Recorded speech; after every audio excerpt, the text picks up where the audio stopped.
That was a lovely rendition of our opening track by Kalabar.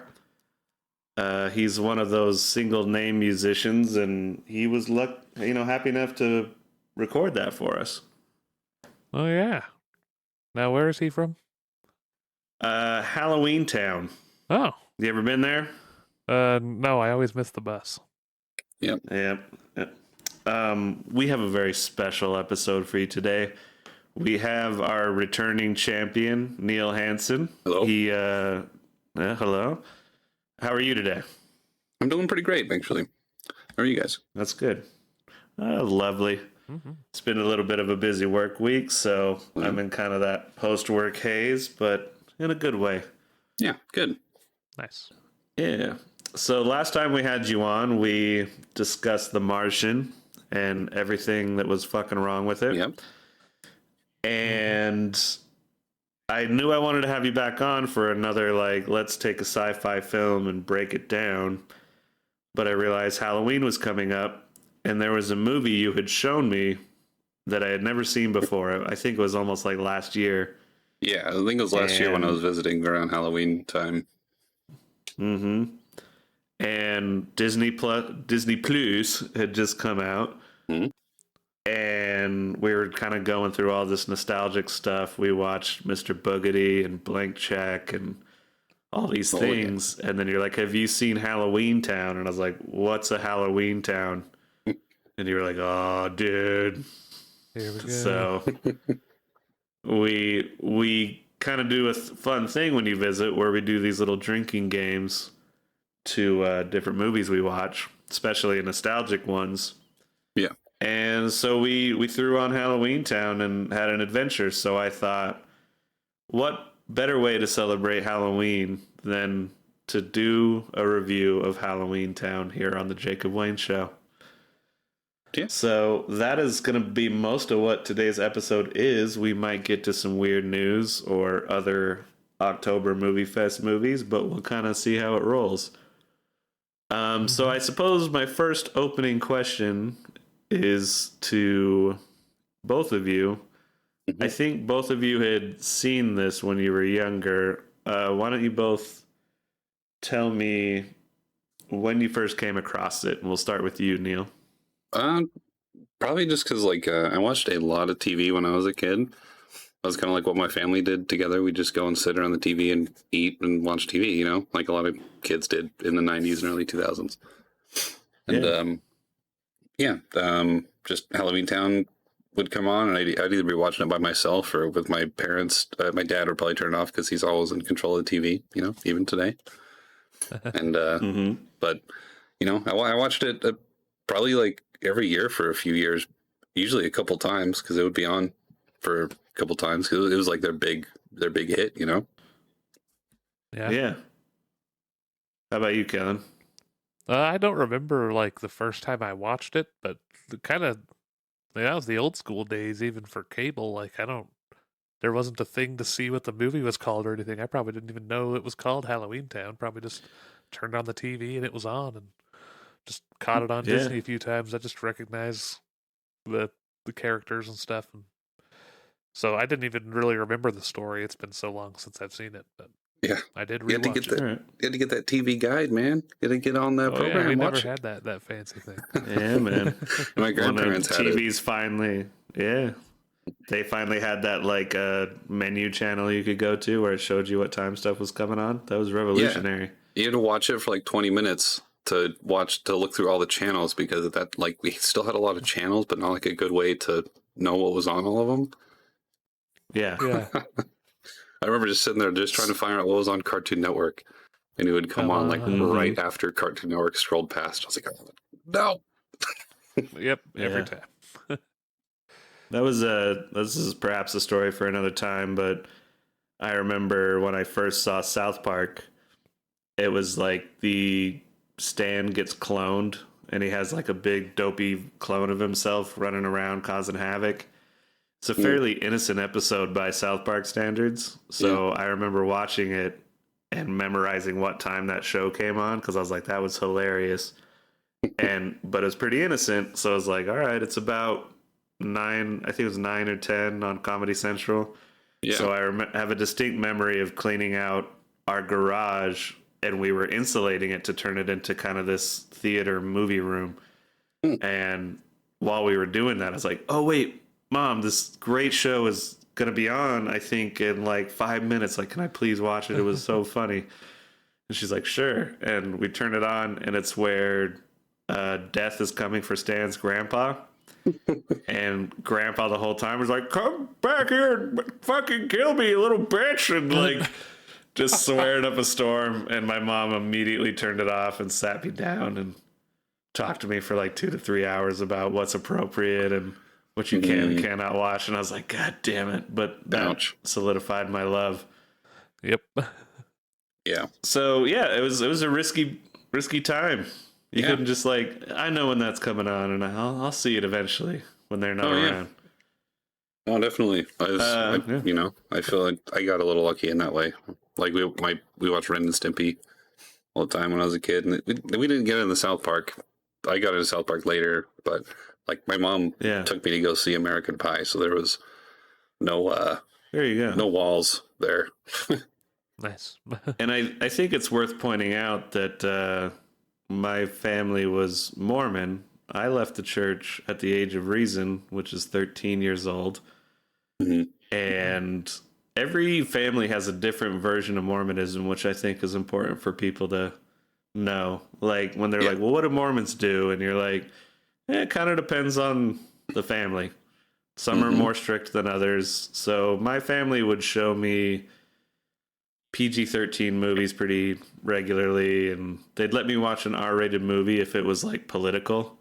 Like if it was somehow patriotic, they'd be like, you're seeing this.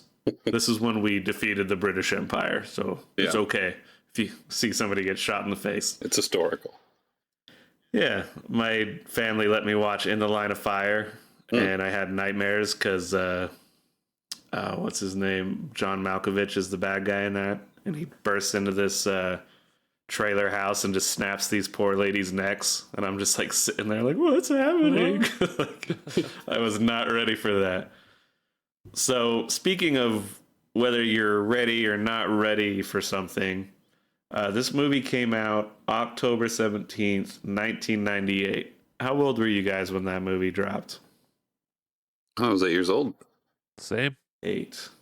Okay. So I was 12. Yeah. And this may or may not be an important distinction, but I think I remember when I was 12, I was hitting that, I don't know if I can watch Disney anymore. Yeah. I'm just gonna stick with Nickelodeon, you know, the more mature stuff. Yeah. Moving on. And so I missed this movie. I have a distinct memory of Hocus Pocus, which we discussed on one of our last episodes.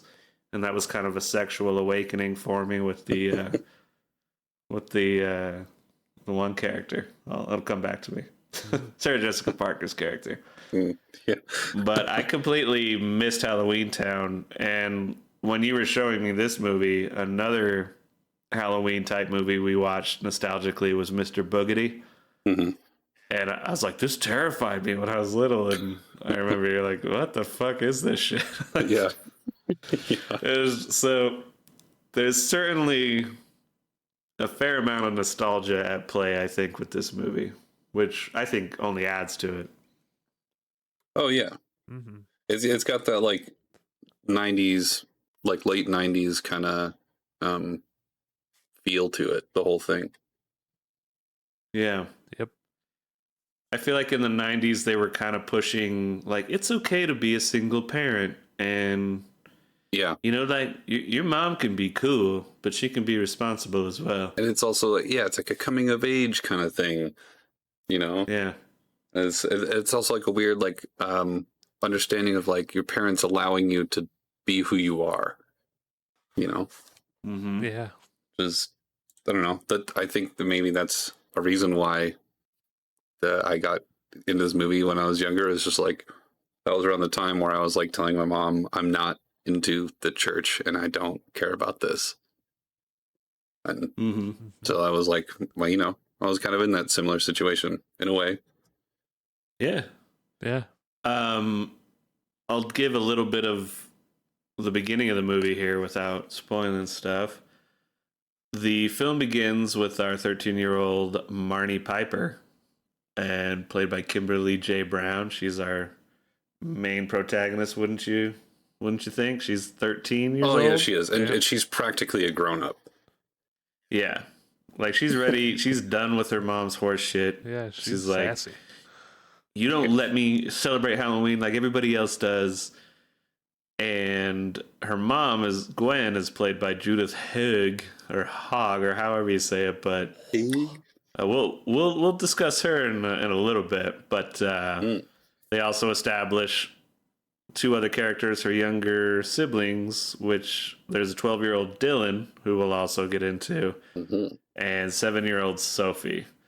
And they're just kind of hanging out. They're enjoying Halloween. Marnie has her friends over. Yeah, I don't know if they're enjoying Halloween.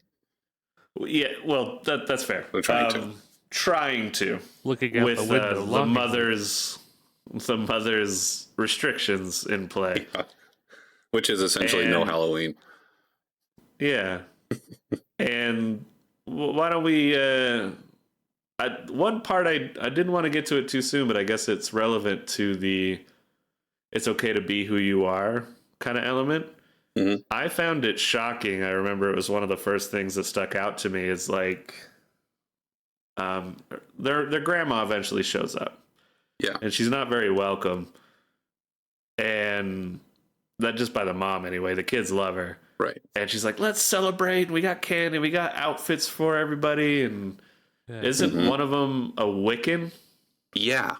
Yeah. That was one of the outfits as like the Marnie puts it on and she's like, oh, I'm a Wiccan. And like what she does, like it very heavily establishes that multiple times in the movie that she's into that kind of, she's like studying this weird stuff, all the mystical, whatever. It's like she might know about that, but it was just like, yeah, I found that kind of weird too. Yeah, I was like, holy shit, like a Disney movie, like let one of their main characters be a Wiccan. Mm-hmm. And maybe that's the Mormon element of my upbringing. Yeah. But I remember being in high school later on, and we read The Crucible, and my mom was pissed that we were reading The Crucible just because it had witches in it. And I was like, are you serious? People complained about Harry Potter. Yeah, that's true. So yeah, all those little elements of like dark arts and witchcraft, I was like, wow. Maybe that's one reason, I don't know. Because they use witches in the rest of the movie, so I don't know. It's weird. And in Hocus Pocus, they're like crazy, silly villains, crazy, sexy, dirty villains. And in this one, it's just like, no, it's okay to be a witch. It doesn't make you bad. You're a Wiccan. I thought that was really interesting. Like, I don't know if do you think they do that these days on Disney? Oh, I don't know. Maybe with the Wiccan thing because there's just. It's gained in popularity over the years, I think, maybe. But yeah, I don't know. Be Scarlet Witch on Marvel or something. Yeah, it would be someone different, and it would be like, I don't know. It would just be African American lesbian. Maybe like, I have superpowers and I'm Wiccan, and you'd be like, okay, cool, diversity. And like, I don't know. They might even try to. I don't know how they would redo a HalloweenTown besides in any other different way, but it would just be a really gross interpretation of modern Disney style of it. You know, the kids modern Disney movies, they just have a different weird feel to them. I don't know. Yeah. So I guess I got a little ahead of myself there with the Wiccan thing, but I do remember that being like, oh wow, it's very very early in the movie. That. Yeah, it's really quick and So why don't you guys like help explain what's going on with this family? Like, what's going on in this moment at that evening? Well, they're all just sitting there looking out the window, being sad that they don't get to go out and enjoy Halloween. Dylan's being annoying. That keeps happening, and yep. yeah, he knows the answer to everything, and he also does whatever his mom thinks. He really likes to agree with her. Noticed? Well, he's a mama's boy. Oh yeah. Oh, if that was my mom, I'd agree with her too. Maybe. That was another thing that sucked me into the movie was Judith Hoag. She also played April O'Neil on Teenage Mutant Ninja Turtles, the first one. Yeah. And I had a giant crush on her, so anytime I see her in anything, I'm like, hey. Yeah, I'll watch this for a few more minutes, maybe. Yeah, just to see what she gets up to. And, you know, which is silly because I'm watching a Disney movie expecting her to be dirty. Right. It's like, maybe it's just not going to happen. Maybe your shirt's going to be below her collarbone. Yeah, like, show me how you're wicking, girl. Yeah. But that is an important point you just made there, Kellen, is our buddy 12-year-old Dylan is one of our first drinking game rules. We were playing a drinking game when we watched it. And that's a great way to watch this movie. If it's not a film you can watch for nostalgia reasons, then just get the brews out and play the drinking game, and it elevates it for sure. So yeah, have one or two first. Yeah, that's sure. Yeah. Set the tone. But anytime 12-year-old Dylan says anything where you want to smack him upside the head, you have to take a drink. Yep. People from Cleveland will be drinking extra. Yeah, and it'll be like a lot in the beginning. What's this Cleveland thing you're talking about, Kellen? Well, so after they're sitting there, not getting to go out on Halloween and being sad about that, Grandma shows up. And, like I said, they love Grandma. They hang out for a while, but then it's time to go to bed. So Grandma's reading them a bedtime story. And she totally breaks her promise to her daughter and tells them about HalloweenTown. But it's just a story. Yeah, but it's just a book. She has a book and everything. Yeah. With little cartoon drawings. She's like, there's just a fairy tale. There's a magical place where all the monsters live, but they all get along. And Dylan's like, you mean Cleveland? And yeah, it's out of nowhere, uncalled for, just. Which is a pretty solid burn. But then he does toss out their school system and whatever's good, I guess. I heard they had a really good school system. And that's where you smack them upside the head and you take your first drink, maybe. There might be one before that. I'm sure there's one before that. Oh, there's definitely multiple. There's like the scene where Marnie's like complaining to her mom and then Dylan just says like 7 fucking things. Yeah, it's pretty brutal at the beginning. You're like, damn. This is like drink after drink. Just shut up for a second, kid. It's like, dude, just, fuck, I get it, but damn. I'm in the middle of a drink already. And I guess that's actually interesting to think about is he was 12 in this movie and I was 12 when it came out. So I was right around that age of just being a smarmy little ass. Like, just criticizing every little thing my family's doing. So that's kind of funny. I didn't recognize that. In this, Yeah, definitely. So funny. I definitely deserved to be smacked upside the head a lot when I was 12. I probably did too. Yep, probably here too. It's part of your natural development. That's one of the things I like about this is the grandma that's like a lot of what's surrounding her is some really great special effects. The purse that when it's like getting off the bus or whatever, it looks like it's either someone pulling on a string or someone just like moving it with their hand and then pushing it off the edge. Yeah, and then she's like a goddamn ninja and sneaks into the house. They're like no door noise, no nothing. Which it's magic. Maybe she just appears there. Yeah, but she's a witch. She can cast a spell on her slippers or something.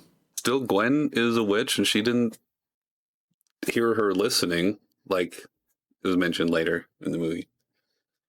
Yeah, Gwen's all caught up in her momness, though. Maybe Yeah, I she's guess like her she hasn't used her magic for a witchiness has while. faded a bit.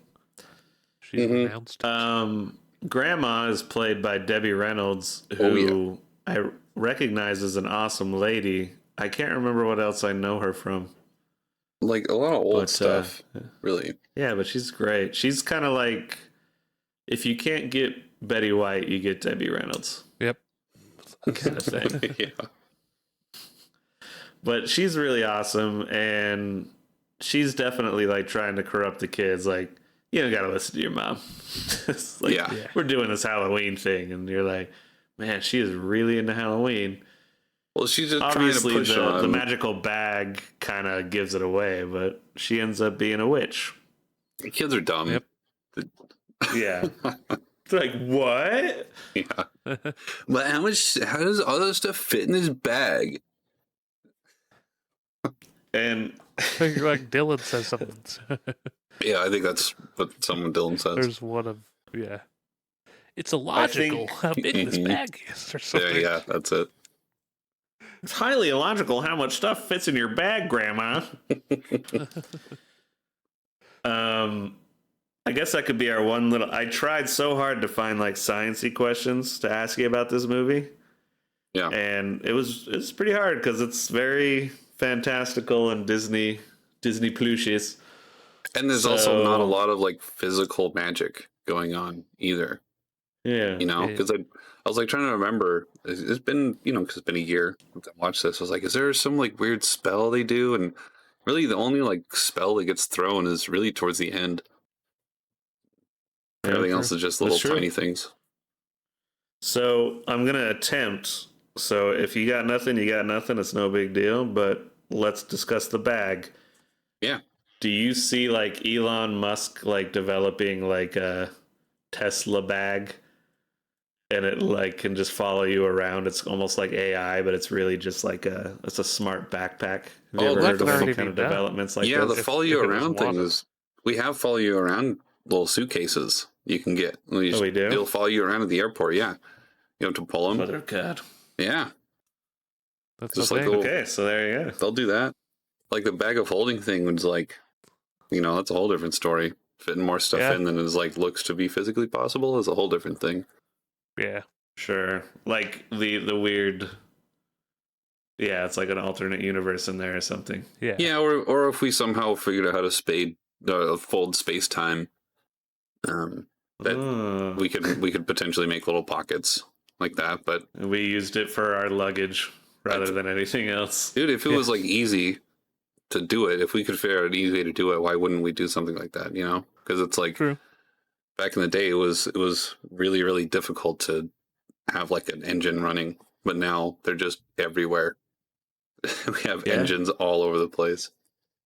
We could take Cleveland and fold it up in space time, and so it doesn't occupy so much space. Yeah, and then you have a whole new little Cleveland. New compact Cleveland. Yeah. So all right, yeah, and I mean, I guess that is an element. Is you could have this bag that follows you around, and if you took that back to even like the 1960s, they'd be like, "Witch." Yeah. Well, and really the extra features of it beyond, it's not just one that straight follows you around. It's one that like she'll just call and it shows up. It's like, hey, you needed me. You left me at home, but here I am. Yeah. Didn't you want to know what the temperature is today? Yeah. In Earthtown? Dude, smart purse. And it's make some money off of that. And it likes scratches and stuff. Yeah. You get to pet it too. Yeah. That's wow, it's like an Alexa pet AI luggage bag thing. Yeah. Yeah. All right.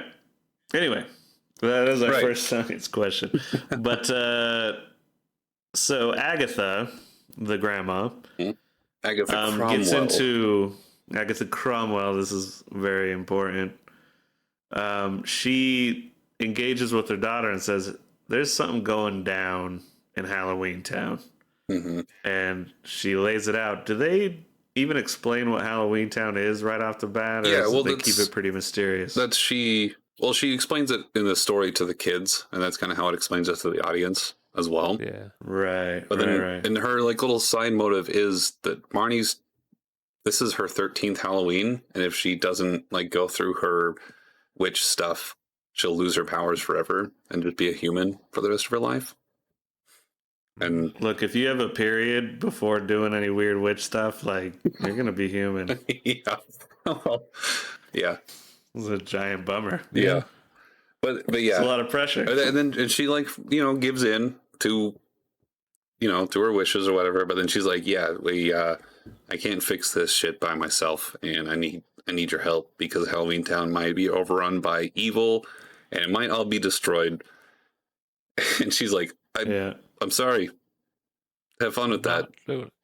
She's like, I get it, but that town is stupid, and I'm a mom now, and yeah. And then meanwhile, Marnie's listening in the background to all this too. Yeah. She's like snuck out of her room.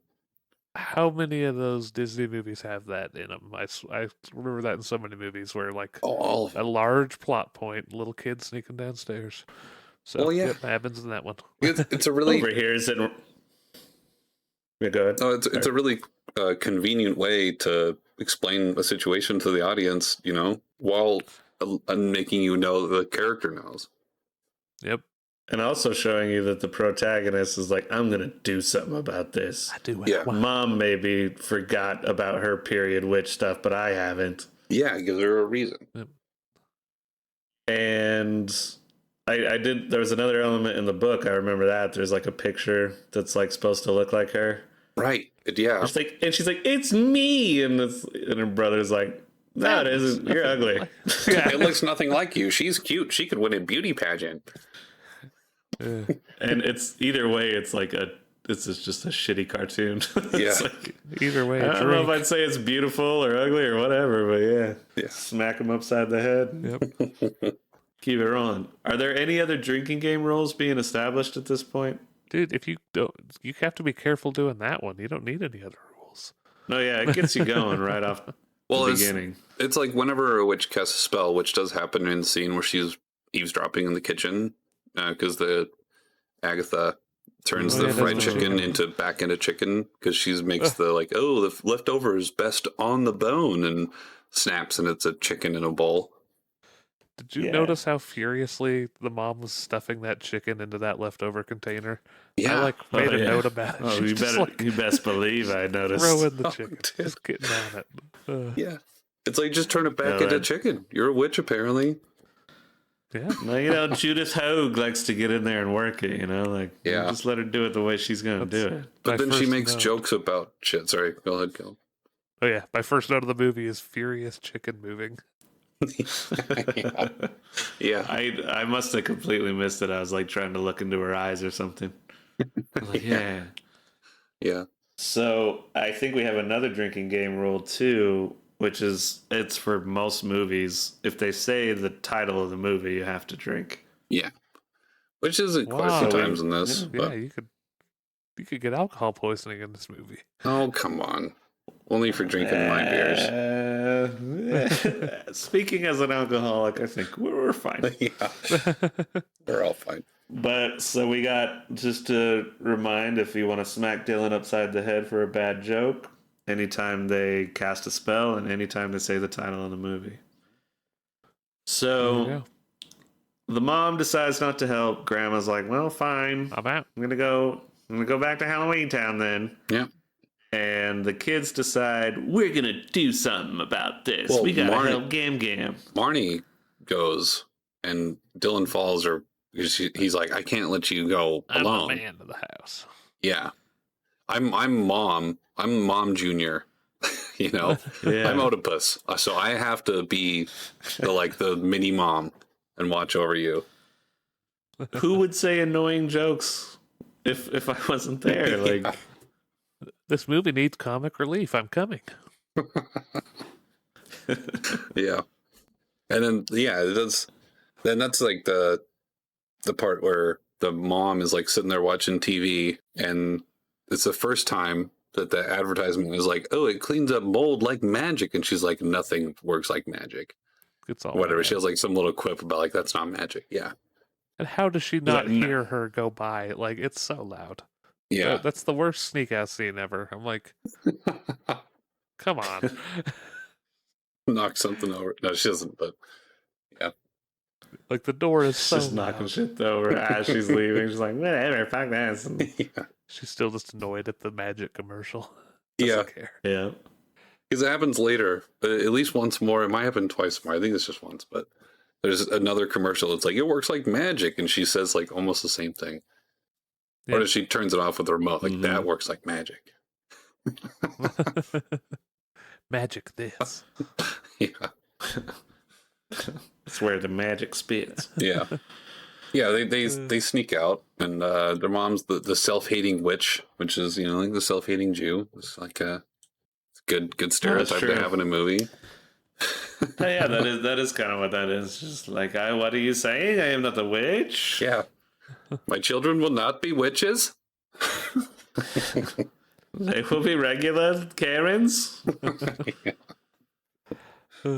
So now we're gonna start getting into the nitty gritty of this whole movie. That's all establishment stuff. They get on the bus. You start seeing the HalloweenTown Yeah. characters. Yeah, they A sneak bunch on of the them are bus. from Jersey. And yeah, they don't notice anyone on the bus until suddenly there's like fucking all the colors and they're like teleporting, and then they look up and see some dude telling a story, and then they freak out. Yeah. So let me ask a quick question here. I don't know if it gets established in the movie. Are all creepy, scary monster things coming from Halloweentown to just like spend a little bit of time in the Earth realm? Yeah, they go visit. And it's like they got family members, or is it just like, oh, so any vampire or werewolf or whatever came from there? Yeah, so they might And they have just take like a little vacation. they might have family like Earth. the Cromwells.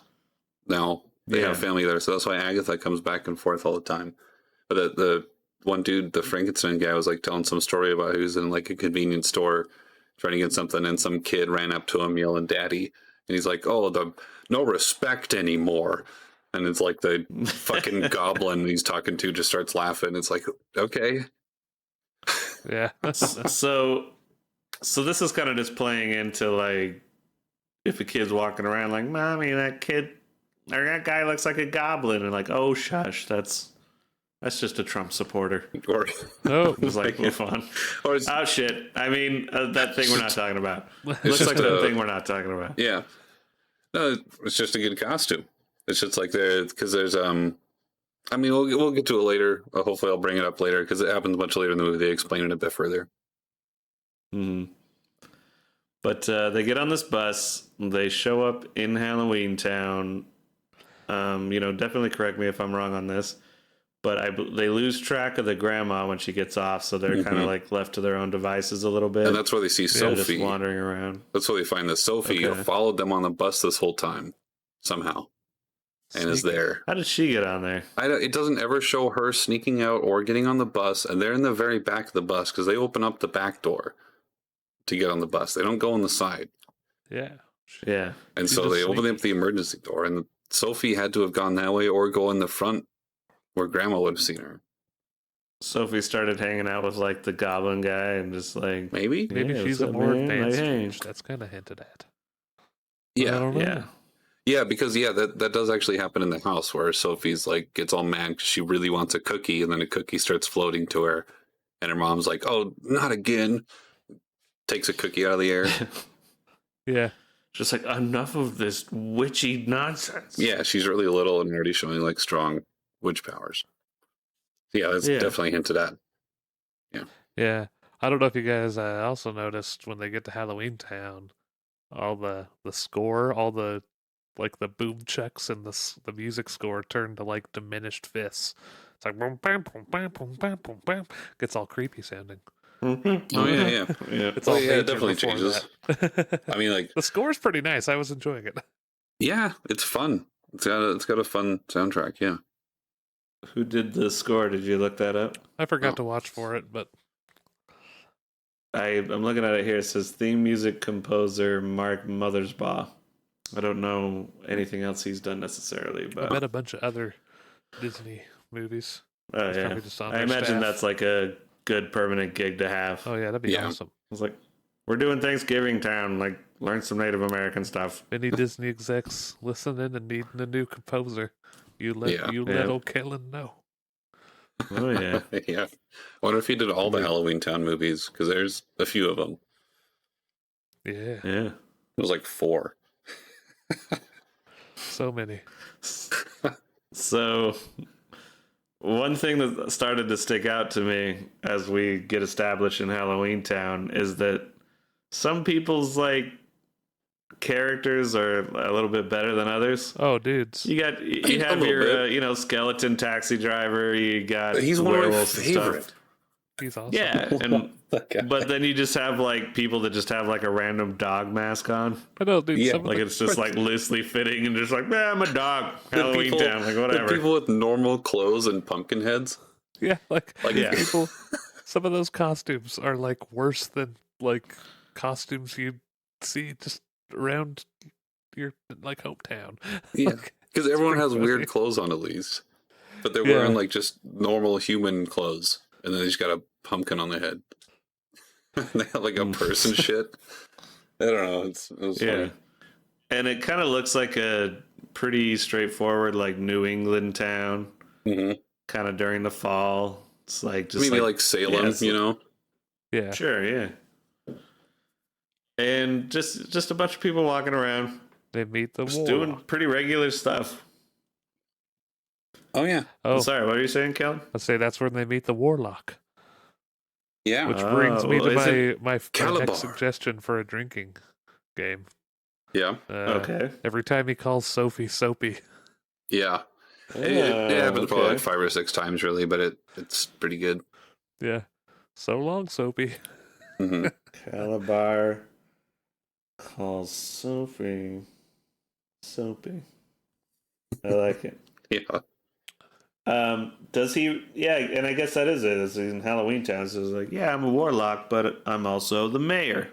well, he's a mayor, but in his off time, he's a warlock because he makes like a lollipop. He pulls a lollipop out of his ear or whatever, and they're like, "Whoa, how'd you do that?" Because they still haven't figured it out. Yeah.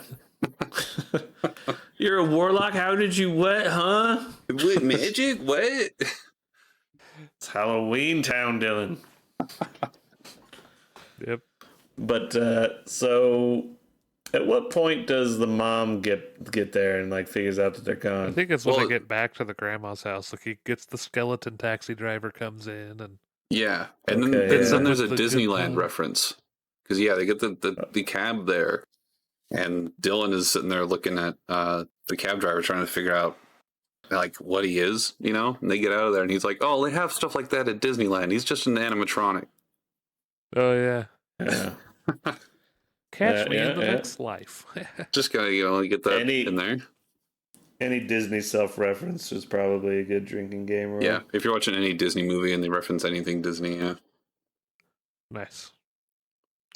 Speaking of some of the terrible costumes, when they get to the mayor's office, I can't remember at what section of the movie that is.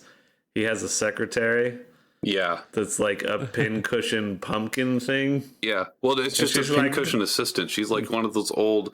My mom had one for sewing. It was just like a pincushion. Looked like a It's tomato. a tomato. Yeah, With a pepper. It's like old good luck charm from like forever ago. yeah. It's a really Yeah. weird thing. It's just hung around. But she's just like she's supposed to be a creature that is a pincushion, or she's just always dressing up like a pincushion. She's a human. Like what? Drop Oh, it. yeah. It She's is like, needle. duly noted. Yeah. I'll get It's right just to the like- point. Yeah. I want pins and needles. Yeah. And Dylan's like, she's fucking hilarious. Yeah. No, but I remember her just kind of twirling into the room, and I was like, what the fuck's going on with that? Yeah. Yep. Could have done without that, but it's just a weird person to be in there. Yeah. So they go to the grandma's house, and she's like, oh my god, you finally came and visited me here. I'm making witch's Um, brew. Check out my crazy Yeah. microwave. Well, she's like explaining the stuff to him, like, oh, there's a thing people have been getting not nice anymore, and then disappearing, and there's a thing. It's turning us all evil, which we are not. We are definitely not. Yeah. I actually have to start planting a couple seeds right now because we'll just remember Kalabar, Mayor, and then there's a thing going on in town that's making people evil. Yeah. Yep. And I'll just go ahead and leave that there, and we'll move on. Yeah, because it all happens like right in the same 45 seconds in the movie. Really, it tells you all about it. You meet Kalabar, and then it's like, oh, hey, there's some evil shit happening. Yeah. But these two things started to click for me on this second watch, and I was like, oh, it seems a little. I got a new interpretation of this movie now, but we'll get to that. Yeah. So they go broom shopping, right? Oh yeah. Well, before that, they're still back in the house doing the witch brew and stuff, and they try to fill up that wand. Yeah, which is like a hilarious scene because that is really good. Obviously, nothing. Like she's not pouring any kind of liquid anywhere. They just add the sound effect that sounds just like water splashing everywhere. Yeah. And then right around there is where the mom realizes they're gone, and it's the funniest scene cut because they cut it like she goes like "mother," and they cut the scene like she's about to say something else right after. It is pretty awesome. Motherfucker. Just Yeah. like Disney. Well, and then the grandma's like trying to cast a spell when she puts the liquid in there, and it doesn't work, and she's like, "Oh, that's what I get for using instant." Like, oh yeah. We gotta go make it ourselves. Yeah, and it's like, wow, Grandma, you didn't actually just fucking try that before. Your whole world is turning evil. What are you doing? You gotta go to the gym and get that sweaty ass ghost.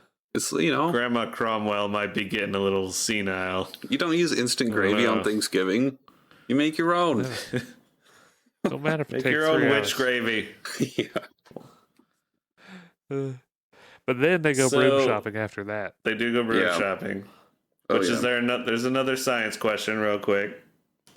What would it actually take to safely fly on a broomstick? Oh, safely? I don't know. I don't think there's any way. It's impossible. Yeah, I feel like you would just be hanging on it like from the bottom real quickly. I mean, you could get some sort of balance, especially because like on a bike, it's hard to do it when you're standing still. When you're moving, the momentum kind of helps keep you. But that's partly because of the wheels, really. But like maybe with like movement, it might be kind of easier to kind of get yourself. But that's removing all the propulsion and whatever, Yeah, there's no. Doesn't seem very. Or go ahead, sorry. I was gonna say there's no real propulsion physics in play at all because like when they come land that broom, they're coming in at like 1 knot. They're just like it's like it's all magic. That's the other thing too. The brooms don't do anything. They just look cool, and they have the little the guidance microchip or whatever the guy mentions in there. But then like she even asks like, oh, how do you fly it? And he's like, what do you mean magic? It's like, oh yeah. And I guess we're breaking it down like that, but it's like, what would the magic actually be doing to the physical environment? Would it be creating like a bubble that like just moving? Because like just like when Sophie wanted the cookie and she's just moving it, you're just using the magic to move it. You just want it, and then you make it so. You just want your broom to move forward, so you just move it forward. Basically just controlling the matter and like, don't worry about wind resistance or... Yeah, and it doesn't matter the object either. So like, really, they could potentially make themselves fly around, but maybe they can't. Maybe they only can act on other things. That's what I was wondering, if they have to make an object fly and they can just ride it and brooms are just in the lore. Maybe that's the limitation of witches, is that they have to use something else, and like brooms are everywhere. It would be kind of creepy, but kind of like it would be an interesting addition, as if like when witches ride broomsticks, like their hair doesn't blow in the wind. Like it's almost like they don't affect the environment around them. They just kind of move through it. Yeah. Which the hair is definitely blowing in the wind in this in these special effects they have, which are some of my favorite, because this scene lasts probably 20 seconds longer than it needs to. But but it's like the same scene over and over. It's like the same 2-second scene over and over. Yeah. Well, I mean, that's just great for kids. Like, whatever movie it is, if something's flying, there has to just be this moment of, yeah! Like, kids are just, like, bouncing in their seats, just like, oh, fuck, oh, fuck. Like, it's just like, it's mess for them. Oh, yeah. That's when the mom shows up, too. Okay. Oh, yeah, right when when they they come and land. Oh, and Let's that's get where they into meet. that. What's his name? Luke, the little evil That's kid. when she has the good pun. Oh. When she's like, you are grounded. Oh. Some might say I'm the big cheese around here. Right, yeah. That And then fucking the kid. Elvis broom salesman. That Luke, he's turned into such a wiener. Yeah. I love that line. Such a wiener. Oh, wait. And so the thing I'm building up for later, Kalabar's the mayor, an evil thing's happening in town, and then Luke is kind of an asshole. Oh, he's a wiener. All right, a wiener. All right. And then even though the bus only runs once a year, somehow magically the mom got to take it like that night again. But Yeah, then she it's not just- running She again used for- her Cromwell magic. Like, that bus schedule is just bizarre. Well, we'll see. We'll see what happens when she uses her magic later. This is true. True. But what does Marnie say to him? He's like, I'm kind of the big cheese around here. Well, something stinks. Yeah. No, that's right. I think it's the cheese. He was being a huge dick, and then suddenly he's like, "Oh, maybe go get some food with me because I'm cool, and maybe we should date." And I'm like a dude, and you're a girl, so just do what I ask you to do. yeah, and she's like, "Oh, I was hungry, but then smelled something bad around here. It must have been the big cheese." She Ooh. flips him off. Oh yeah. And she like smushes his face. Fuck you. Just like, Yeah. nope. So yeah, like Marnie's just like hitting people with burn after burn. Oh yeah. She's loving this HalloweenTown. Like Yeah. she's She's ready. killing it. She's like, I'm gonna be a witch. Yeah. So that's Well, where then- they're like, let's go talk to the mayor. Maybe he'll help us. And that's where you meet the Oh, secretary. okay. Because That I wrote secretary. in my notes, pincushion Right. Liza Minnelli. There we go. That's right. Yeah, it is right here because they try to go talk to the mayor, and then the mom is like all googly eyes over him. Yeah. Well, is she? She kind of seems like, oh boy, there's Well, that guy. At first, she's like, "Oh man, it's Kalabar. What are you doing here? You the mayor? Oh wow!" And then he like pulls out some flour or something, and she's like, "Oh, that's so Yeah. cool." She's like, hey, Calabar, you're looking pretty cut. Yeah. Yeah. They then look she's like, like- they had Then, some like, times. Yeah. Then she's like, "I I gotta feel leave." like though." Calabar's like kind of starts to pull back his same old shit though. Like, you remember that time when I took you on a date, huh? Yeah. She's like, yeah. Yeah. Okay. Remember? She's like, well, I'm a mom now. Yeah. I'm a human mom. I'm just so human. And I ain't gonna lie, there's a couple parts I kind of drifted off thinking about like, yeah, what did she get up to in Calabar? Dirty, dirty Judas Hogue. Yeah. But where does the movie go from here? I my notes got deleted, so my timeline's all messed up. So they're What happens after the mayor's office? that's when like they somewhere in there is where the grandma like they go actually confront the thing, isn't it? Yeah, the kid, the wiener goes and like talks to the grandma and is like, "Hey, the evil thing wants to talk to you. Oh yeah. And tell you what's up. So go to the old abandoned theater, which they've mentioned like 3 times by now, like the old theater." So Yeah.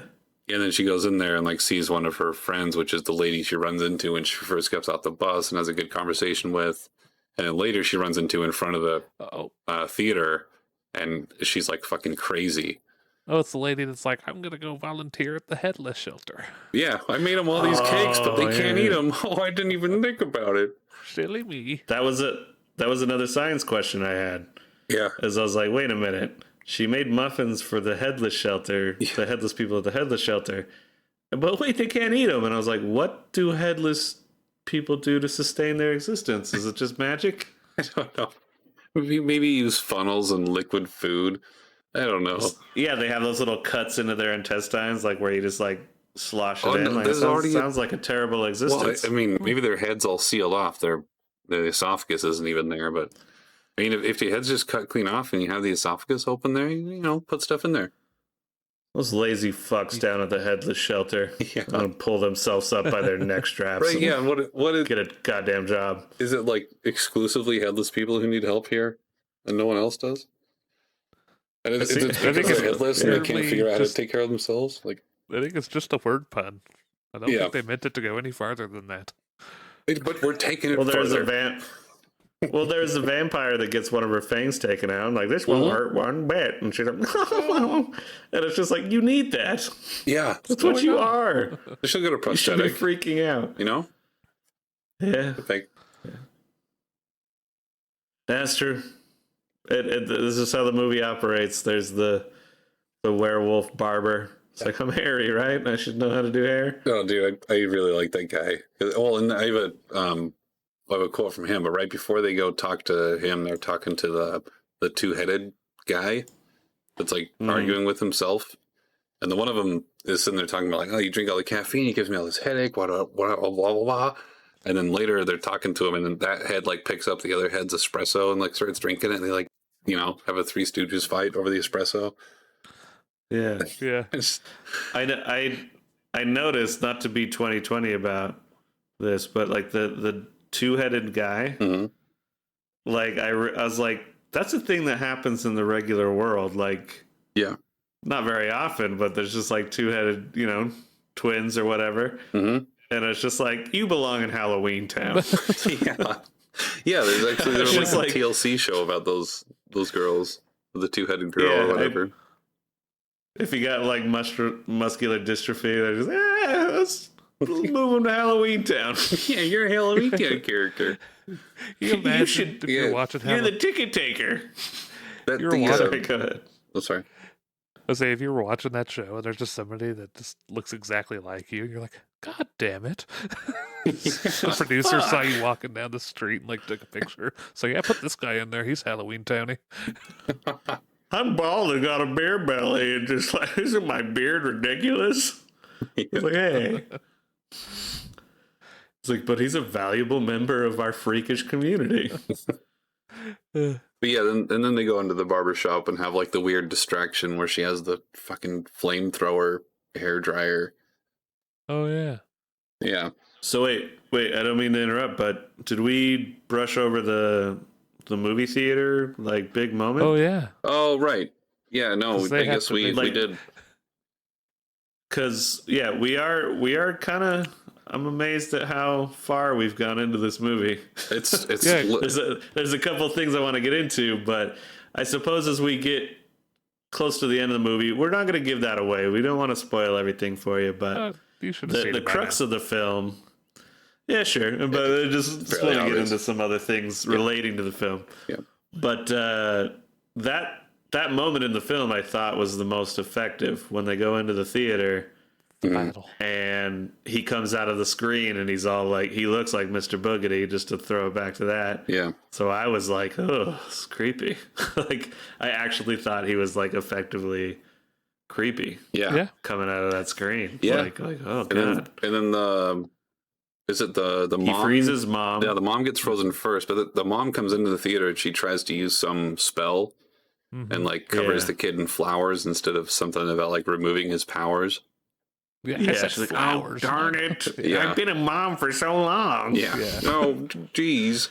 But yeah. But yes, they freeze her, and then they're freezing the grandma, and my favorite, like, this is a Disney movie thing. I wrote it down too. Where she's just like, don't worry, I'm not dying, they're just freezing me, everything's okay. Yeah, she says, it's fine, it's just an evil spell that freezes us.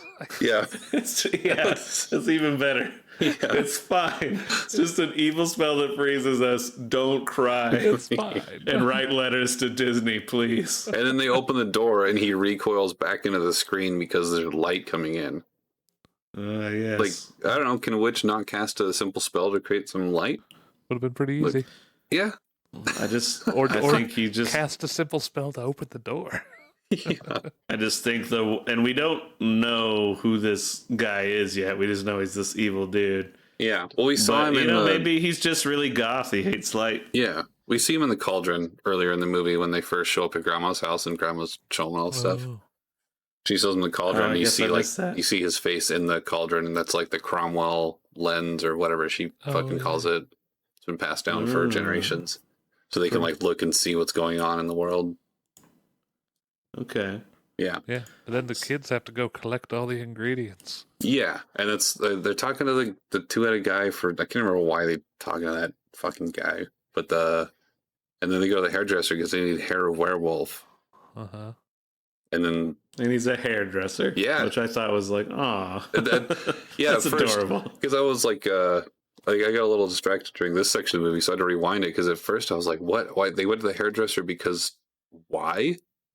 Because they cut off the guy's hair, and I was like, but he's a hairdresser. Wouldn't there just be werewolf hair?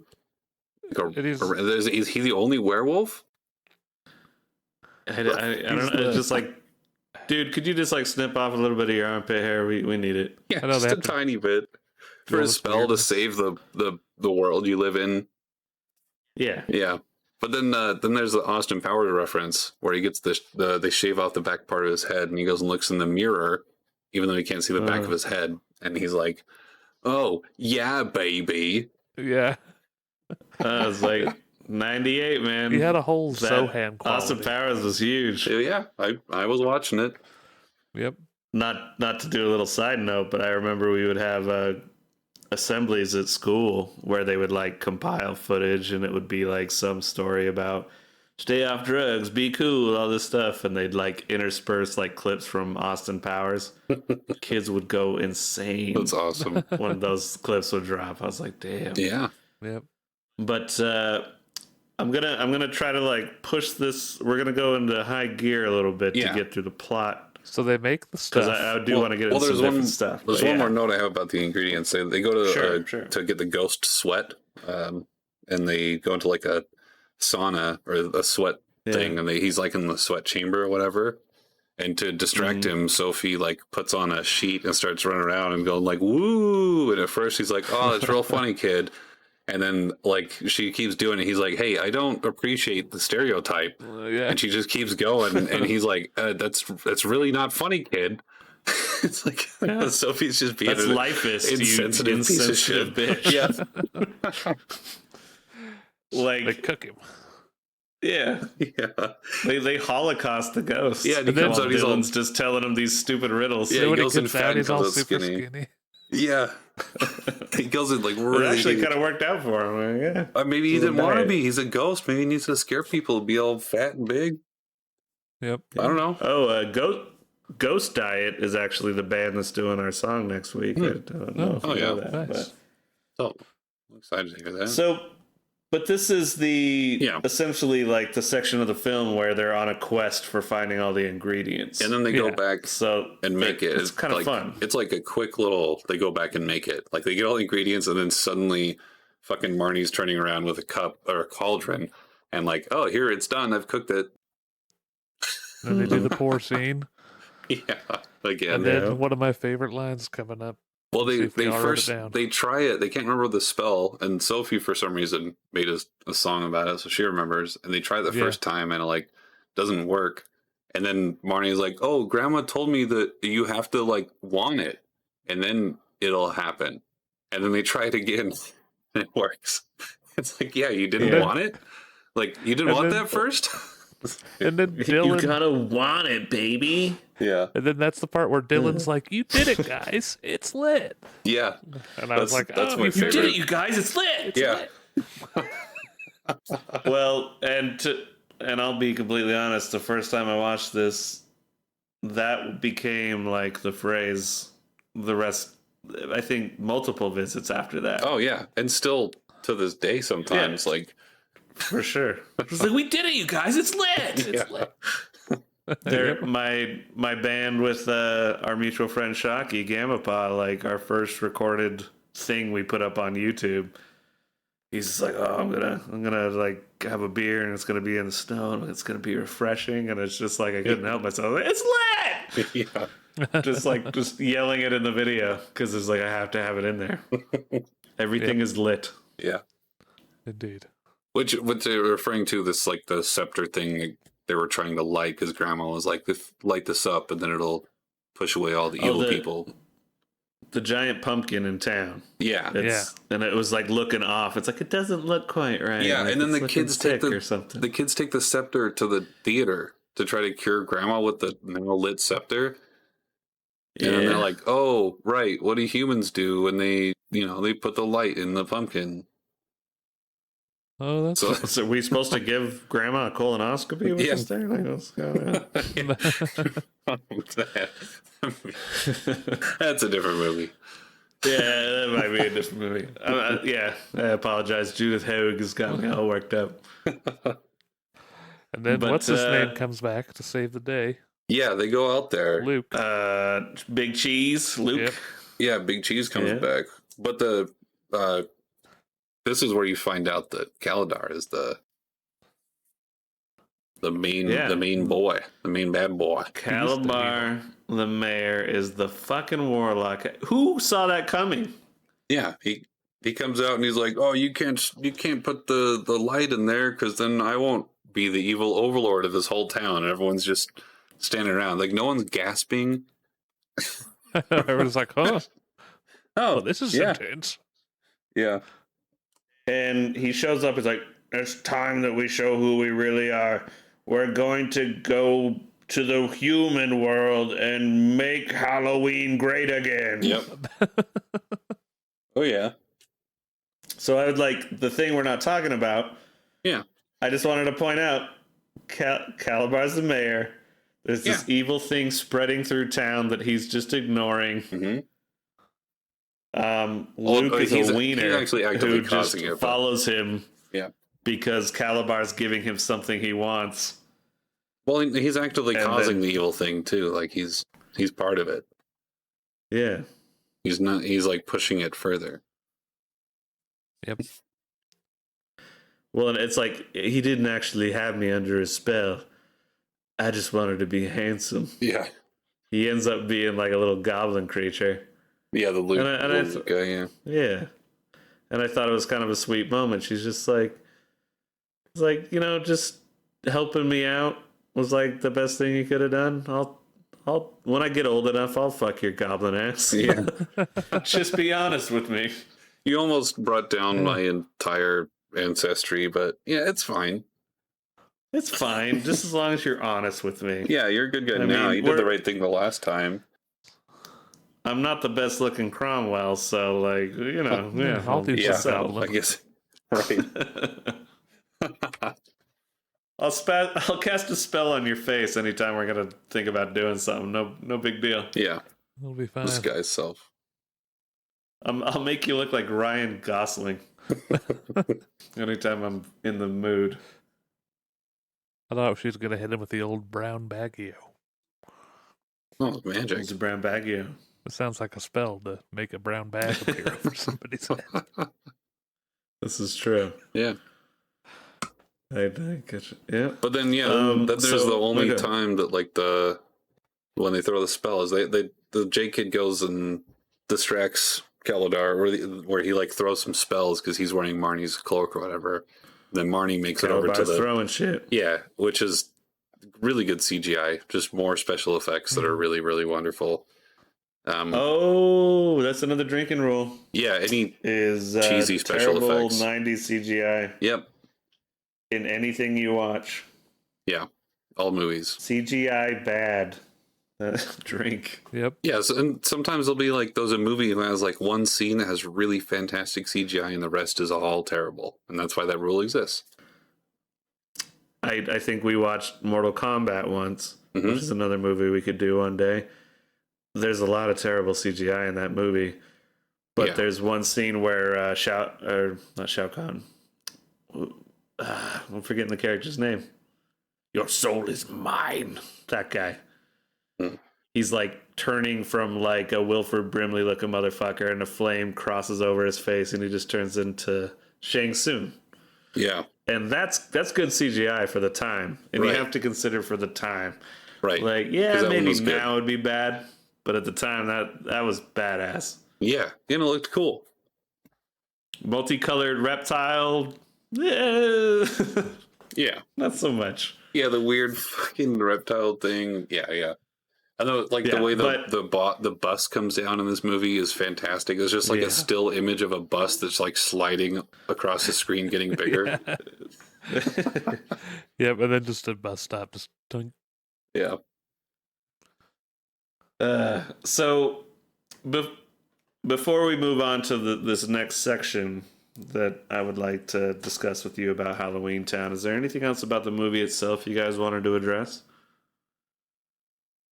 No, well, just like the ending scene, like where they all come together, but they can't do it because they need one more, and then Dylan joins in, and then they have enough power, even though his hands are all purpley and electric. Yeah, it's like I don't believe in any of it, so must be in the Aurora Borealis located on my fingers. Yeah. Drink. And then everyone's clapping in HalloweenTown as they fly away. They're like, "Oh, you saved us from something that we didn't apparently care much about." Yep. Yeah. You just gotta believe in Halloween. Care to do anything about it. Yeah, no one in HalloweenTown was doing anything at all or helping anybody to fix the problem. Yep. Which goes again with my theory. Yeah, exactly. Yeah. The thing that we're not talking about.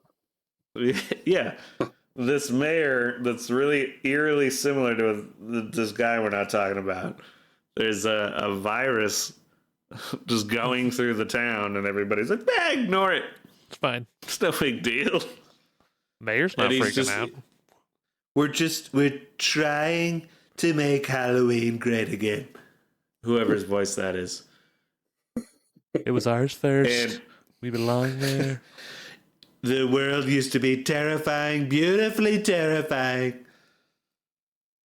And yeah, that's kind of how this movie struck me this time around. Makes sense. And there was all the, there's all these elements too, where it's like Dylan's like, I'm not a witch. Like, shut up. And she's like, no, you are a witch. It's like, you could be a warlock, which is like way cooler sounding. Oh, like, okay. All right. But I like to imagine she's like, you're a bitch, Dylan. Yeah. Just smack him upside his head. Drink. Yep. But like, yeah, that was kind of the metaphor I got out of the film. It was like, yeah, don't let these politicians like come in and like try to make your town great again. There was progress happening in HalloweenTown. They seemed like a nice society, and then he's gonna come in and like, we gotta go back to the good old days. Well, yeah, back when Grandma Judith Hogue wanted to. Yeah, Grandma mentions back when they were going into they were like having fights with the humans, and they were going in and killing humans, and it was making all the Halloween people evil, so they had to cut off ties. Yeah. It's just like they can't handle how we roll in HalloweenTown. Yeah, like, and that might even be the time when she was like, "Oh, and we were all fighting the humans, and it was turning us evil, which we are not." I just love that so much. We are not. And I think the movie's really just trying to promote states' rights. Wherever you live, like let them decide how they want to live. And personal freedom. It's like multi-level because it's like about the HalloweenTown, but it's also about like Marnie and being allowed to be who she is. Yep. Yeah. Like, you know what? If you don't feel like being like a human lady who just shoots out kids, like, have your period and be a witch in HalloweenTown. Like, it's cool. Like, yeah. Go fly a broom and shit. Yeah. And we're not talking about politics. I don't think this is politics. No, we're just talking about HalloweenTown. Yeah, it's just HalloweenTown. Maybe a little bit of Mormonism, some religious stuff, but yeah. That makes me relate. But we have surprisingly, I guess it's not that surprising anymore. The last couple were like, how are we gonna fill up the time? We didn't even look anything up, and then it's like, holy shit, we did it. Yep. So. We are getting into that time where we've crossed that hour mark, so there's a couple things I wanted to get into before we wrap it up. They are talking about doing a reboot of HalloweenTown. And what I wanted to ask you guys is, how would you reboot HalloweenTown? What would be your version? Well, is reboot as in remake the first one or add to the story? Well, it's 2020, baby. Like you can make a sequel that's like kind of sort of related to the other ones. You can reboot it. You can do a prequel. There's all kinds of ways you can restart a franchise these days. Well, you could quite easily make the whole excuse of why they're not celebrating Halloween right now. You know? That's true. It's like, it's so much easier right now, because the first scene in the movie, there's like 2,000 children outside their house for some reason. Like, way more children than I've ever seen during Halloween. Yeah. So now it would just be like, oh, we're, you know, living in COVID America, and we are not doing trick-or-treating. Sorry, kids. Trunk or treat isn't Halloween. Yeah. Stupid. Well, they're just not even doing anything because the mom's like super scared or whatever. It doesn't, you know, no contact. And then the grandma shows up and she's mad because, oh, you contact with our kids. We can't spread the disease. Yeah. And then she tells them about HalloweenTown and stuff. And it's the same story. You know, you could essentially do the same story just with good special effects.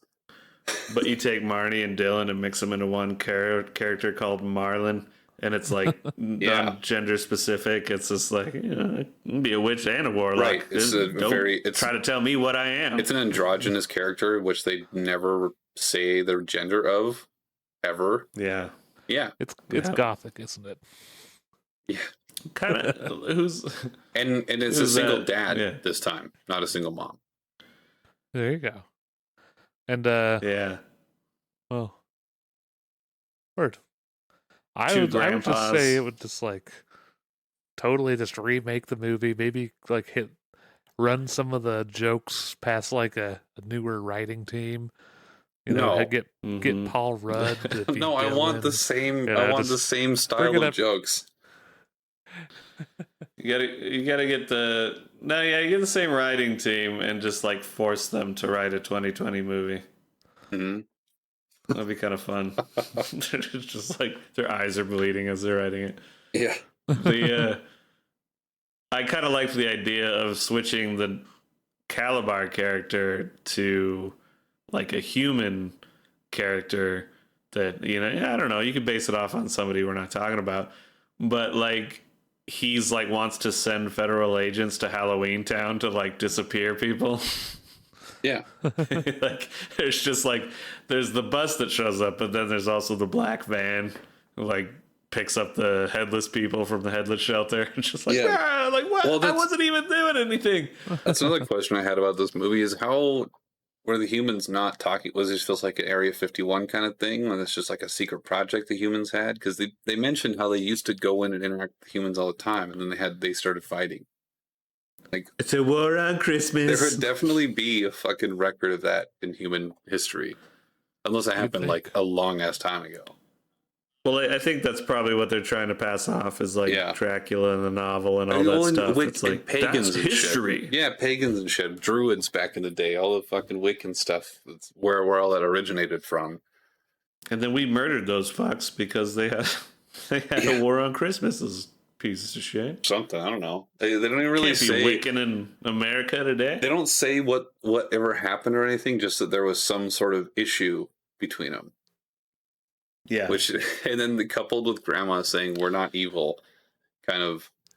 We know what it is. It's abortion rights. Oh. There was a difference, all right, that we just could not see eye to eye on. Probably. Like, it's not happening. I just think HalloweenTown's the evil ones. No, we're watching a movie about the evil guys. Evil. Yeah. And then HalloweenTown gets switched to Seattle. Yeah, and Kalabar was actually the good guy in the end. And it was Agatha who was fucking everything up. Yeah. Man. I thoroughly enjoyed this. We didn't get any scientific knowledge. Well, there's so much in this movie. The coolest thing was the AI following luggage. Yeah. Yeah. machine. Yeah, we discussed the Kalabar mayor COVID similarities, which I thought was interesting. Yeah. No politics. No politics. And the drinking game rules. Let's round that out for people. You drink anytime Dylan makes a bad joke where you want to smack him upside the head. Anytime a spell is cast. Anytime they say the title of the movie, HalloweenTown. Kalabar calls Sophie soapy or soapy? Soapy. Yeah, soapy. Disney self-reference and bad CGI. Anything else go on there? That seems like a good amount. Yeah, I think he'd be pretty good with those set of I'm going to rules. throw one on that's like subjective for people. Anytime Judith Hoag is looking delicious. We might as well just get an ID. Toss one back. Whenever she's looking like a snack. A snack. A Halloween snack. She's looking like a trick and a treat. All right, let's do we want to wrap it up with one weird news story? Better do it. All right, this is coming from the BBC. Ooh, reputable. Yeah. Police officer raiding illegal cockfight gets killed by rooster. Oh. So, the rooster's razor-sharp steel blade, which they attached to their legs, it sliced his femoral artery. Oh. And he was dead. Damn. Now, get this. I always thought cockfighting was straight up illegal. It's only illegal right now because of the virus. Like, it's totally illegal to do over there in the Philippines. They just not right now. Yeah. So that's not why it's legal. It's in a fair amount of countries. Mm-hmm. So. That's funny. What I wondered with that title is, did the cock know like where to cut him? It's like, you're fucking with my gig, man. I don't know. I don't know if It just like went right for it, like he knew. Like jumped up and sliced it. It doesn't say anything if it was like an attack rooster, but I don't think so. I think it's just bad luck. That's what they say. Bad luck. Yeah, it just jumped up and went to just attack him in the front and just got him in the right spot, I guess. Right in his thigh. Dude, it's a mean looking blade. It's like 2 inches long. Yeah, dog. I mean, they're killing each other. Yeah. Well, and that cock has been trained to cut other cocks. Yeah, they're not boxing. They're killing. Yeah. So they just saw this federal agent or whatever. And we're giving him tools. Like, why don't you cocks break it up? And he's just like, fuck you, man. This is my job. I make money. So he's like, yeah, fuck up my gig. Got a wife and 7,000 kids. Yeah, how many little chicklets I gotta take care of? Like, fuck you, man. Yep. Nah, I like that. That's kind of freaky. Yeah, you gotta be careful with any fowl, but especially the ones with blades. If you get any cocks and your blades out, be careful. I could imagine that dude strolling around HalloweenTown and bladed cock. Mm-hmm. Oh yeah, that'd be He's terrible. like, just don't stay out too late. Just because it's HalloweenTown doesn't mean everything spooky's okay. Yeah. We're not anarchists. We're not evil. We're fine. You're the evil ones. Not fascists. We're not talking about politics at all. No, we're not. No. That's fine. All right, well, that was another lovely episode with you, Neal. Before we go, you got anything on the docket, like another film you want to do? A little tease, or we'll just kind of play it by ear? I mean, off the top of my head, I guess we'll have to discuss it this next week or so. Wait. You watched something right after The Martian. What was it? Did I? Or That I had some other sounded pretty stuff lined up, but I was going to watch like Interstellar and Gravity and stuff, but I haven't watched those yet.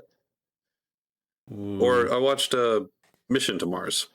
Mission to Mars. Yeah, that was it. Right. So we need to do Mission to Mars, but we definitely need to do Interstellar because what I enjoyed about the Martian review is like, I thought it was a pretty straightforward movie. I'm like, well, whatever. And you're like, this is ridiculous. And let me tell you why. And I liked it. On Interstellar, I really liked the movie up to a certain point, and then there's a section where I'm like, oh, fucking horse shit. Like, I love Christopher Nolan. I like his movies. He's one of our best directors. And just there was this moment where I was like, oh my God. So I'm excited to talk about that with you. And I'm just going to leave it there. All right. Yeah, we'll see that sometime in the next month or so. Mm-hmm. I think this is episode 10, correct? That's what I was going to say. It's the Big 10. Ooh. Maybe we'll do it in like increments of 5 or 10 or something like that. Yeah. Movies. Yeah. Well, sweet. Lovely episode. Happy Halloween, everybody. We'll wrap up October Movie Fest on the episode after our next episode, because the truly most terrifying thing coming up is the election. So, remember, if Biden wins, you're not safe. Yeah. No politics. And also the coronavirus disappears. Yep. Right after. Yeah. It's gone. That's the plan. Yeah, it's all part of the plan. I knew it. All right. Well, it's been real, and we'll talk to you next week. Have a good one. Thanks, everybody. Peace. Bye-bye. Thank you for listening to The Jacob Wayne Show. If you would like to contact us, please write us at fakkoshka@gmail.com. That is FAKOSHKA@gmail.com. You can find us on Spotify, iTunes, and YouTube. Simply search The Jacob Wayne Show and it should pop right up. Make sure you like and subscribe and leave a review and share this podcast with your friends. Please write us. It helps add content to the show and makes the show even better for you, the listener. Thanks for tuning in.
Welcome to